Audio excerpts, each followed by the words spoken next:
So ngayon po, dumako sa exchange of vows. Dapat totoo mula sa puso.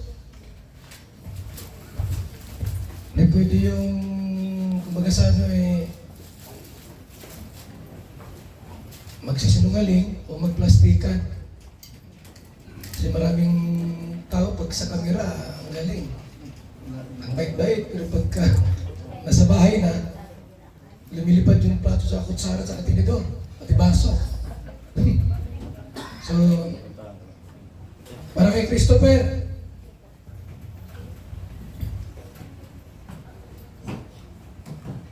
marap ka sa sawa mo. Ayan.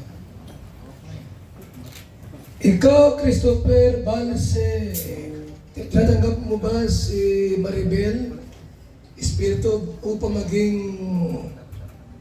asawa? Sumagot ka. Opo. Pipilitan lang ah. Arang. Iisip pa.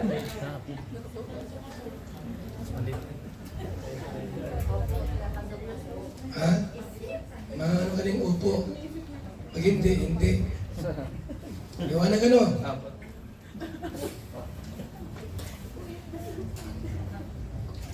Mamuhay na magkasama. Siya ba ay iyong ibigin, mamahalin, at igagalang? Opo.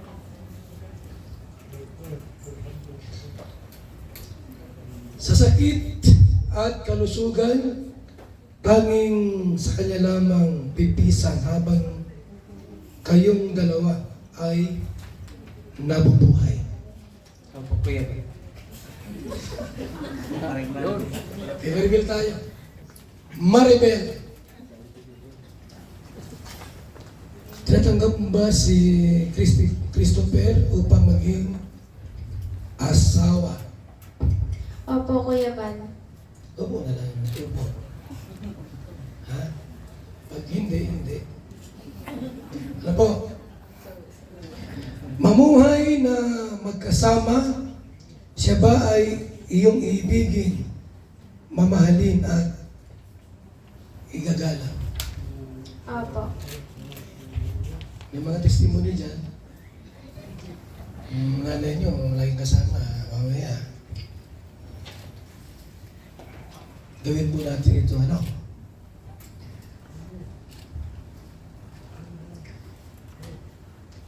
Sa sakit at kalusugan, tanging sa kanya lamang pipisan habang kayong dalawa ay mabubuhay. Opo. Thank you.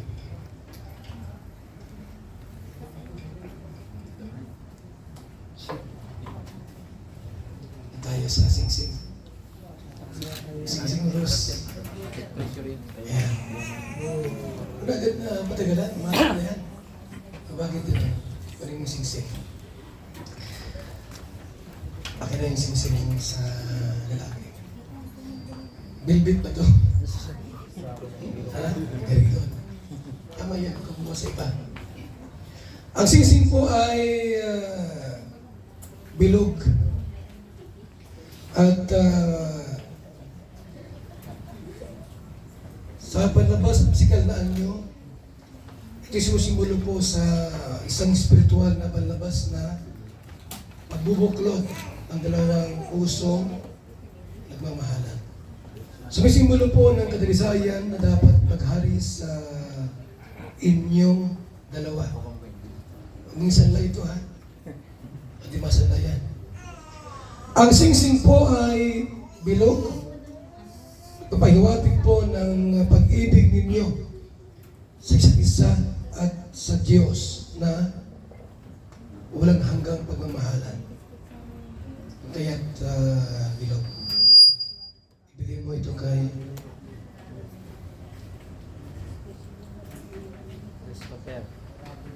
Christopher. Ito. Ibigay mo sa kay Maribel. Meron bang naisip na pwedeng imensahe habang pinapasok mo yung daliri. Mike. Mike. Ako din. Kaya mo magsalita ng sarili mong lingwahe. Halimbawa ay Maribel, ang siling na ito. Tingin na, tingin ko magandang mensahe. Yan sa puso. Maribel, Alam ko na mga wala tayo ngayon. Kaya nandito si Kuya Bal para ikasal tayo. ang singsing na ito Sing-sing na ito. ay tanda ng aking dalisay Ay, dahil ng aking dalisay na pag-ibig ng pag-ibig sa iyo. sa iyo. Maribel, Marib, mahal na mahal kita. mahal naman kita. Ang kami sa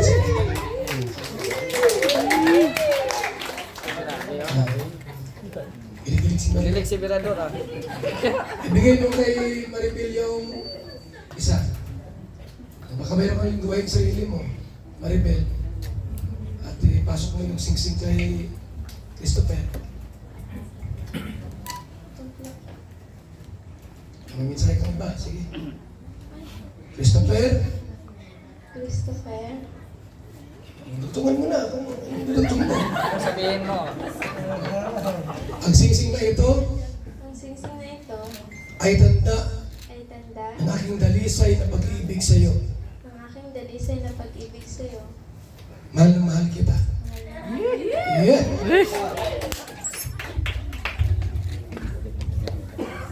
Sa Bible, Mr. J. Vlog si Mr. J. Yeah. So ito po ay, naku, Queen pa ito. Tagalog Bible po. Ang Bible, ang Biblia po ay salita ng Diyos.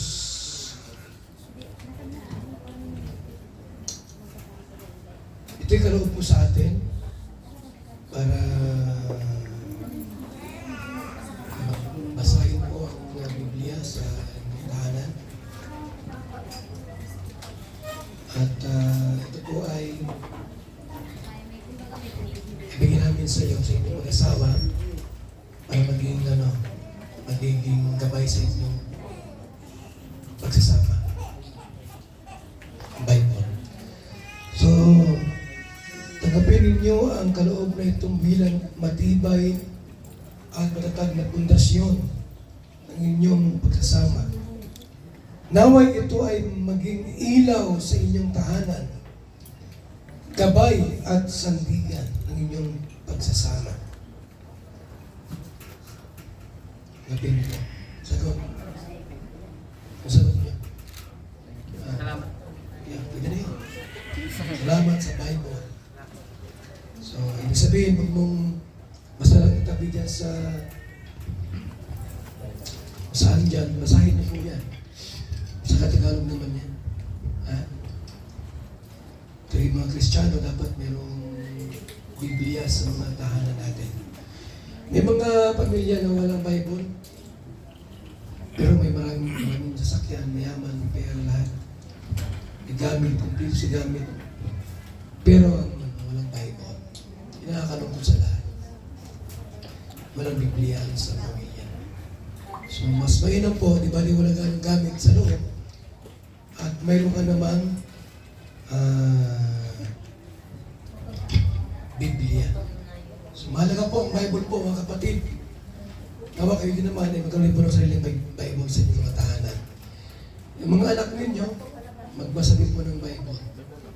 Gabay sa tahanan, sa pamilya. So, yun ay para sa inyong mga asawa. Ano po? Okay? Lasig dito yung ano? So, maliwanag po at pinarinig yung kanilang mga sinasabi po. Yan ay mula sa puso. Ginaid ko lang po yung sinasabi nila pero galing sa puso nila. Yung kanilang binabanggit na mensahe at narinig po natin lahat ito. Yung kanilang mga sinasabi po. So, ay pinama ko sa Bilo. Ang bilo po. Ayan. Ang, saan kasama mo? Mr. J. Ano Mr. J? Ang bilo po ay sagisag ng pagiging isa ng dalawa sa pagbuo ng isang pamilya. Yan po, pakikabit na yung ano, nasa yung pin. So, ang bilo po ay sagisag ng pagiging isa ng dalawang pusong nagmamahalan.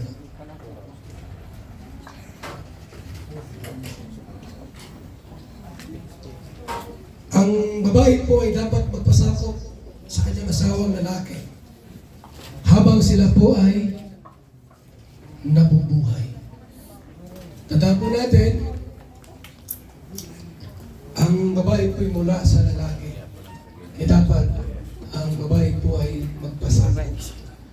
So ang bilo, ulitin ko po, yan ay sagisag ng pagiging isa ninyo bilang mag-asawa.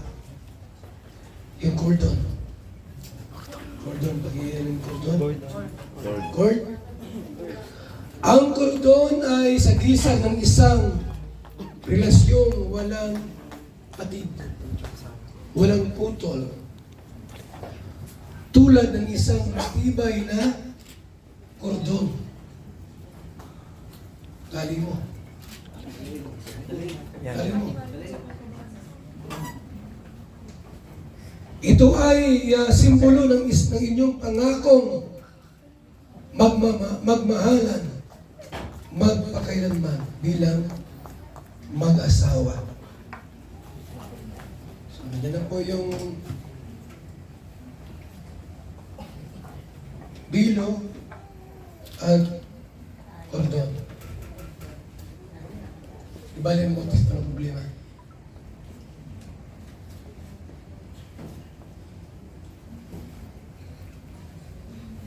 Kasi anak natin. Humingan tayo. Ibaso ba yan? Bahagi ng Christian ceremony po ay yung banal na hapunan na ginawa ni Jesus bago siya umakyat sa langit. Santa Cena or Holy Communion. Mayroon bang alak yan? Wala naman. Wala. Wine lang po. Wine na kasi. Tignan nyo. Kailangan ko. Pero wala sila. Okay. 1 Corinthians 11:24. Nagpasalamat at pinagpreso iyon, yung tinapay, at sinabi, ito ang aking katawan na inihanda para sa inyo. So, ang alak po ay simbolo ng dugo ni Jesus na nabuhos sa krus ng Kalbaryo. So, ang Holy Communion ay ginagawa sa Christian gathering at maging sa kasal po bilang pag-alaala sa kamatayan at muling pagkabuhay ni Jesus. Inom tayo ng inumin kayo sabay-sabay. Ayun. So, salamat sa Diyos sa kanyang mga pangako sa atin na hindi tayo iiwan ng babayaan na. Nakikuha na yung baso. Pangmabasag pa yan. Aras. Itong aras po ay barya.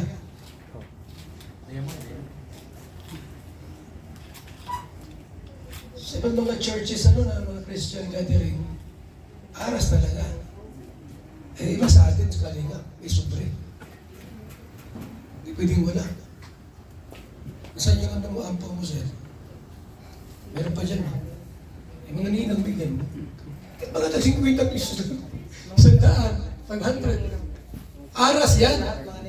Hindi pwedeng aras. Itong aras ay simbolo ng kayamanan.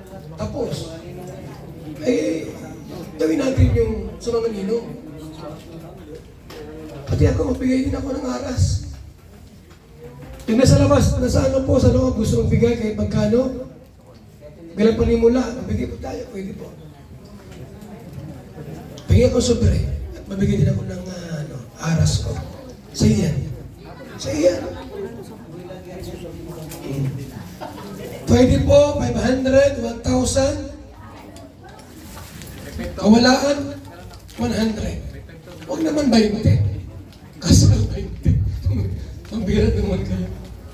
Kahit magkano, huwag lang 20. Barya, kaya naman sa kakasal. Aras. Ikaw, attorney.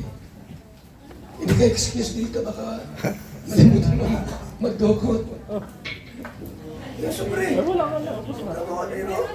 Asa na yung... May daw isa lang. Tandaan niyo po, may babayaran ba tayo? Joke lang. Okay, yung ating pong Miss Man saka ano? Sino yun? Miss Man, si Edward. Okay, ikaw lang Edwin, saka si Marian. Oh, nasaan yung koleksyon? Basket. Ayun o. Ilang nagtala, yan ang aras.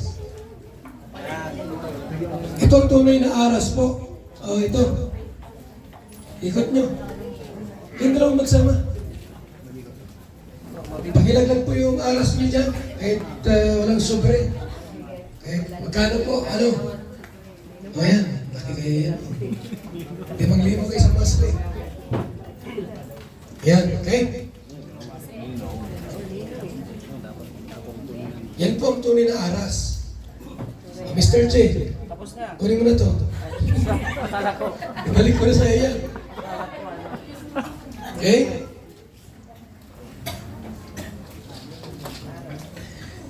Ecclesiastes 10:19. Ang pagkain ay nagdudulot ng kasiyahan at nagpapasaya sa buhay ng tao. Ito'y nabibili lahat ng salapi. So bilang panimula, baka may plano si Maribel na magtinda ng isda, gulay, kung mayroon niyang makuha, di meron silang puhunan para sa anak po nila. So pagkita lang dito at ipag-print natin yan. Yung aras na yan. Asan yung ating ninong? Si Kuya Ninong Mel. Ipag-print mo itong aras na dumami pa. Kasi baka ito ay may planong mag-use nyo. Oh. Ayan yung microphone. Kung yung gusto ko po magbigay, sige na, bigyan na kayo. Ito na, may dalaw pa. O yan. May naman ba yan? O, bigyan mo na yan. Okay. Okay, may nabakan mo. Okay, sa ngalan ng Ama, ng Anak, ng Diyos Espiritu Santo, yan, sana itong aras na ito ay makatulong sa inyo at makapamuhay ng maganda at maitaguyod ang inyong pamilya ng maayos. Sa pamamagitan nito, sana basbasan pa kayo ni Lord ng liglig, siksik at umaapaw na biyaya sa mga darating na araw. Maraming salamat, Panginoon, sa ngalan ni Jesus. Amen. Amen. Thank you. Diyan mo na ilagay. Bilangin natin. So, yung ating mga abay, may kuha yung ating kordon. Ikuha yung kordon. Sino sa ko? Lutang.